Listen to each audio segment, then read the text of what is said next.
اقسم بالله يا جدعان القيامه فاضل لها نص ساعه. اسمع الحدوته دي وركز معايا كويس. هي القصه يبان في ظاهرها كأنها هايفه وتافهه، لكن مصيبه سودا وكارثه. تخيلوا يا جدعان بنت في ثالثه اعدادي عندها 16 سنه رايحه الجسم تعمل محضر.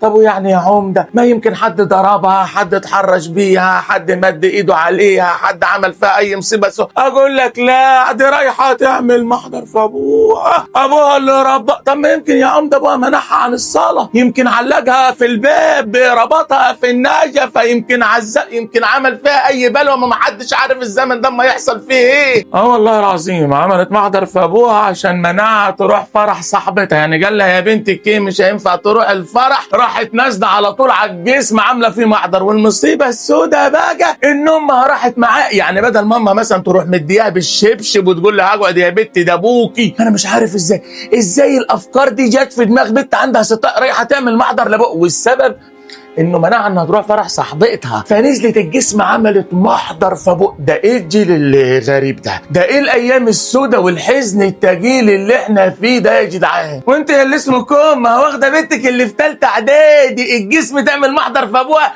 هو انت واخداها الدرس؟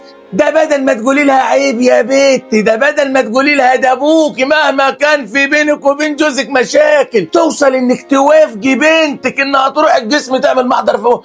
ده احنا عندنا في الصعيد الستات الكبيره يعني لو حصلت مصيبه ممنوع تخش الجسم الا بقى لو في جنايه قتل خلاص ولازم تروح غصب عنها. بنت في ثالثه اعدادي رايحه الجسم تعمل محضر في ابوها. ده ايه ده ايه الجيل ده؟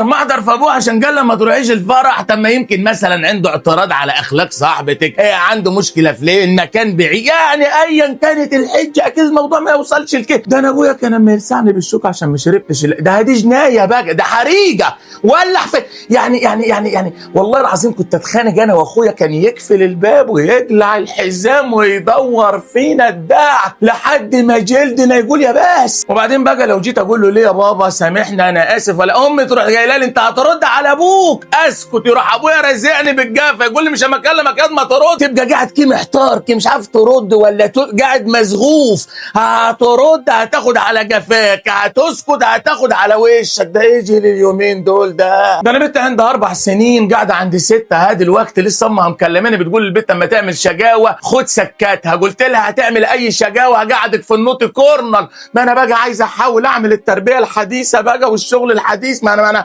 انا عايز اجاري الجماعه دول. البنت اما تعيط وتصرخ من ساعه المكالمه بقى لها ساعتين لحد دي بابا هيضربني، بابا هيحبسني، بابا انا خايف تنزل تعمل فيها محضر في الجيش.